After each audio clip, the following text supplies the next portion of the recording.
نحمده ونصلي على رسوله الكريم اما بعد فاعوذ بالله من الشيطان الرجيم بسم الله الرحمن الرحيم رب اشرح لي صدري ويسر لي امري واحلل عقدة من لساني يفقهوا قولي۔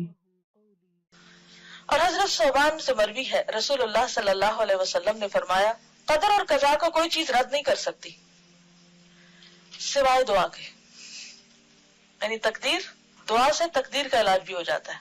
اور کوئی چیز عمر کو نہیں بڑھا سکتی سوائے نیکی کے، نیکی سے عمر بڑھتی ہے دو طرح، ایک تو سال اور مہینے بڑھ سکتے ہیں، اور دوسرے وقت میں برکت، کم عمر میں بھی تھوڑے وقت میں بھی بہت کچھ آپ کر جاتے ہیں جو دوسرے لمبی لمبی زندگی پا کے بھی نہیں کر پاتے، کیونکہ ایک نیکی دوسری نیکی کا دروازہ کھولتی جاتی ہے۔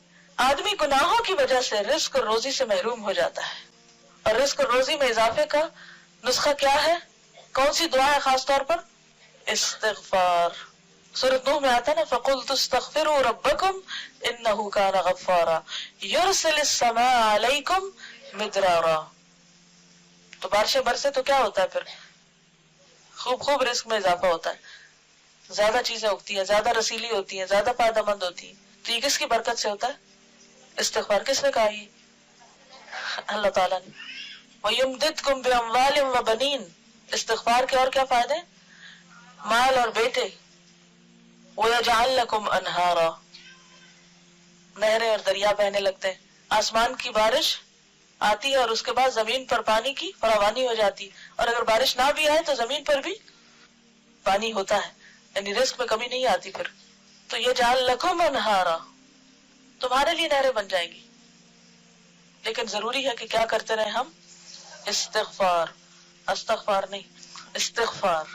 اب استغفر اللہ نہیں پڑھنا، استغفر اللہ پڑھتے ہیں، نام اس کا استغفار ہے۔ آدمی گناہوں کی وجہ سے رزق اور روزی سے محروم ہو جاتا ہے، نعمتوں سے محرومی ہو جاتی ہے۔ گناہ روزی کو تباہ کر دیتا ہے، گناہ روزی کو تباہ کر دیتا ہے۔ لیکن ہم میں سے کتنے ہیں جو اعتراف کریں کہ ہم گناہ گار ہیں؟ لوگوں کے سامنے دہراتے رہتے ہیں، اللہ کے سامنے کم ہی اعتراف کرتے ہیں۔ تو سچے دل سے استغفار کیجئے۔ جزاکم اللہ خیرا۔ سبحانک اللہم و بحمدک، نشہد ان لا الہ الا انت، نستغفرک و نتوب الیک۔ السلام علیکم و رحمۃ اللہ وبرکاتہ۔